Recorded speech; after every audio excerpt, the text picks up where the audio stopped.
Hallelujah. सभी पर जय मसीह की। मैं आज आपके साथ परमेश्वर का वचन शेयर करने जा रही हूँ, वर्ड ऑफ गॉड। और मुझे विश्वास है कि परमेश्वर आज के वचन के द्वारा आपको डिलीवर्ड करेगा, ब्लेस करेगा और आशीषित करेगा। और आज का वचन आपसे बात करेगा। तो हम जब परमेश्वर के वचन में पढ़ते हैं, याकूब 1 उसकी 12 आयत में परमेश्वर कहता है कि धन्य है वह मनुष्य जो परीक्षा में स्थिर रहता है, क्योंकि वह जीवन का वह मुकुट प्राप्त करेगा जिसकी प्रतिभा परमेश्वर ने अपने प्रेम करने वालों के लिए दी है। इसका तात्पर्य है परमेश्वर हमसे कहता है कि धन्य है वह मनुष्य, अर्थात वह मनुष्य कितना लकी है कि जो परमेश्वर की आज्ञाओं पर चलता है, जो परीक्षाओं में स्थिर रहता है, हर परिस्थिति में खड़ा रहता है, अड़ा रहता है। तो मैं आज आपके साथ एक वर्स को शेयर करूंगी, बाइबल के एक मोस्ट फेथफुल पर्सन के बारे में, यूसुफ। हमें यूसुफ के लाइफ से हमें शिक्षा मिलती है कि हाँ, कि वो कितना ईमानदार था और कितना वफादार था परमेश्वर के प्रति, और कितना वो परीक्षाओं में स्थिर रहा। तो जब हम यूसुफ की लाइफ को हम देखते हैं तो यूसुफ भाई थे।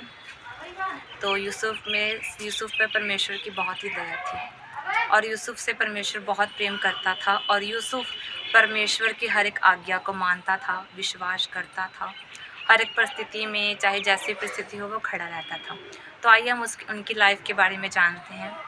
सबसे पहले तो मैं आपसे ये बताना चाहती हूँ, यूसुफ को परमेश्वर सपनों के द्वारा बात करता था, और जब यूसुफ अपने स्वप्न को अपने भाइयों से शेयर करता था तो उसके भाई उससे जेलस करते थे, क्योंकि उसके भाई उसकी तरह नहीं थे, वो लोग पाप में थे। तो जब वो अपने पिता को अपने भाइयों के बारे में बताता था तो उन्हें बुरा लगता था, उनके भाइयों को, कि हाँ, ये मेरे पिता को क्यों बताता है हमारे बारे में। तो वो जब अपने स्वप्न के बारे में एक दिन अपने भाइयों को बताने लगा कि हे भाइयों, मैंने एक स्वप्न देखा कि मेरा पूला उठकर खड़ा हो गया और तुम्हारे सारे पूले मेरे आगे झुककर प्रणाम कर रहे हैं। तो जब उन्होंने कहा कि ऐसा हो ही नहीं सकता कि हम और पिता प्रणाम करें, वो भी तेरे आगे।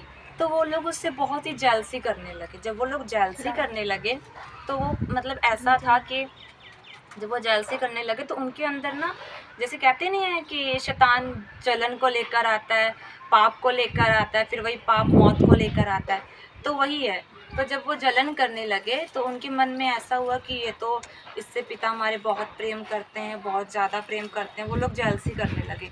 तो इसी प्रकार उन्होंने इस जेलसी में अपने भाई को, अर्थात यूसुफ को, मिस्रियों के हाथ बेच दिया। पहले तो उन्होंने उसे गड्ढे में गिराने की कोशिश की, उसे मारने की कोशिश की कि हाँ, इसे मार डालें।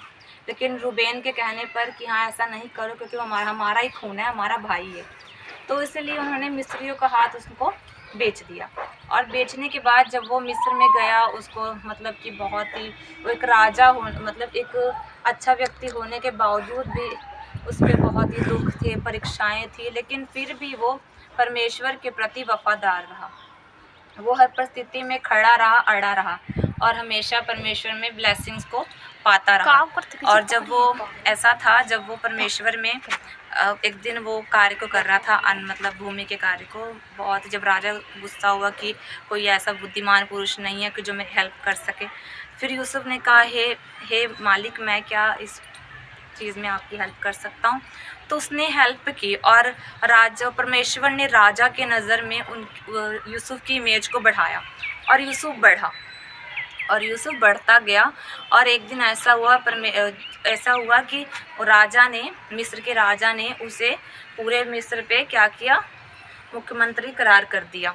तो जब वो बन गया, उसका सारा कुछ, उसने कहा, मेरी पत्नी को छोड़ के बाकी तेरा सब कुछ अधिकार है। तो उसकी पत्नी के हृदय में ना पाप था, वो चाहती थी कि यूसुफ उसके साथ मतलब गलत संबंध करे। तो एक दिन वो कहने लगी, तुम मुझसे संबंध बना। पर उसने कहा, नहीं, इंसान तो नहीं देखता, लेकिन मेरा परमेश्वर देखता है, ये पाप है, इसलिए मैं ये कभी नहीं करूँगा। वो स्थिति में परमेश्वर के प्रति वफादार रहा, वचनों पर चलता रहा। पर उस पोतीपर की पत्नी ने जब देखा कि हाँ ये मेरे से ऐसा नहीं कर रहा, तो उसने राजा से चुगली कर दी। राजा से उसने चुगली कर दी कि मेरे साथ इसने गलत व्यवहार करने की कोशिश की, मेरी इज्जत लेने की कोशिश की। तो राजा ने इस गुस्से में आकर यूसुफ को कैद खाने में डाल दिया।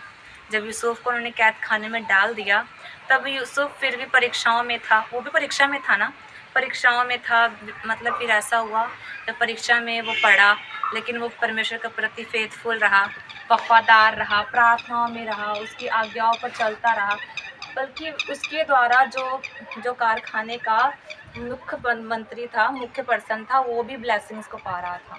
तो ऐसा हुआ, एक बार जेल में 2 पिलाने हारे और खिलाने हारे जो जेल में कैद थे, उनको सौंपन आया। उन्होंने अपना सौंपन यूसुफ को बताया। तो यूसुफ ने उन्हें सही अर्थ बताया, और उसी प्रकार कुछ समय बाद उनके साथ सेम घटना घटी। तो यूसुफ ने कहा कि जब तुम्हारे साथ ऐसा हो तो मुझे याद करना, मेरे बारे में राजा से चर्चा करना।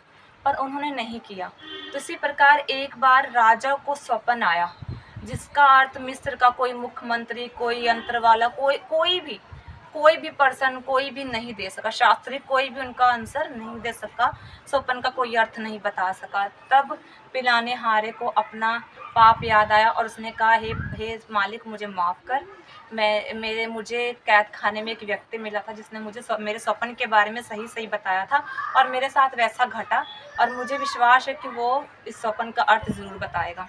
तो राजा ने उसके कहने पर यूसुफ को बाहर निकाला, और यूसुफ ने परमेश्वर की इच्छा के अनुसार, परमेश्वर ने अपना आप उस पर ज़ाहिर किया, और उसने पूरा सौंपन का सही अर्थ बताया। सोचो, यदि वो परीक्षा में था, परमेश्वर पे कुड़कुड़ाता, विश्वास ना करता, तो सोचो क्या वो सौंपन बता पाता, सौंपन का अर्थ बता पाता राजा के।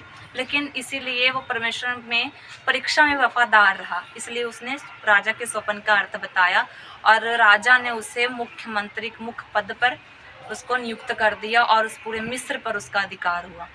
और जो 7 वर्ष अच्छी उपज के और 7 वर्ष अकाल के थे, उसमें सब कुछ याकूब ने मैनेज किया।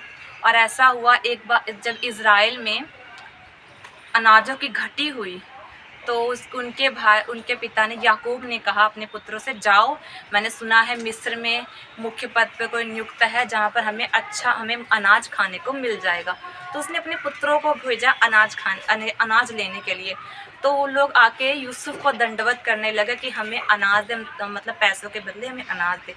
पर इसी प्रकार जो सौंपन वो देखता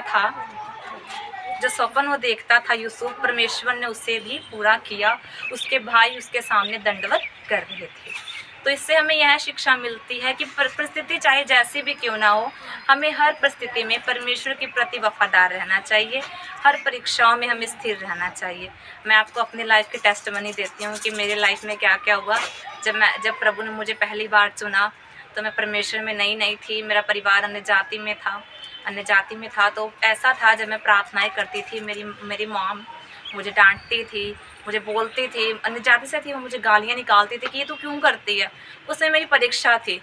ये संसार कहता था मुझे, अरे तुमने तो धर्म बदल लिया, तुमने ये कर लिया। मैंने उनसे कहा, मैंने धर्म नहीं बदला, परमेश्वर ने मेरा जीवन बदला है। मैं क्या थी, प्रभु ने मुझे क्या बना दिया, मुझे इतना ऊंचा किया, मुझे इतना बढ़ाया, मेरे हर एक काम पर मुझे फलवंत किया, मेरे हाथों के कामों को उतने आशीषित किया। तो मैं उस परमेश्वर को कैसे कहूँ कि उसने मुझे धर्म बदल दिया। आज भी मेरा नाम वही है जो मैं थी, आज भी मैं वही करती हूँ, मेरा फेस वही है, मेरा सब कुछ वही है, मेरा पहरावा वही है। तो कैसे मैंने धर्म बदल दिया। इसलिए परमेश्वर कहता है, धन्य है वह मनुष्य जो परीक्षा में स्थिर रहता है, क्योंकि वह जीवन का वह मुक्त प्राप्त करता है, जिसे परमेश्वर ने अपने प्रेम करने वालों के लिए रखा है। तो यूसुफ ने आखिरकार बाद में उस मुकुट को भी प्राप्त किया, राजा के विश्वास को जीता, मुख्य पद पर, ऊंचे पद पर प्रभु ने उसे ऊंचा किया।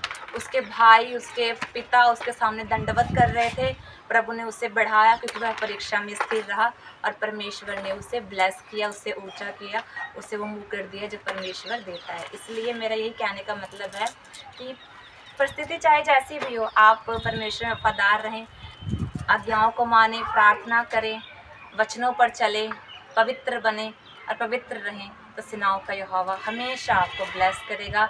आपको हर एक परीक्षा से निकालने की वो सामर्थ्य रखता है। और मुझे विश्वास है कि परमेश्वर ने आज के वचन के द्वारा आपसे बात की है। परमेश्वर आज के वचन के द्वारा आपसे बात करे और आपको ब्लेस करे, आपको आशीषित करे, आपको खुदा हमेशा ब्लेस करे। परमेश्वर का आनंद आपके जीवन में सदैव बना रहे। आमीन। हालेलुया। जय मसीह की।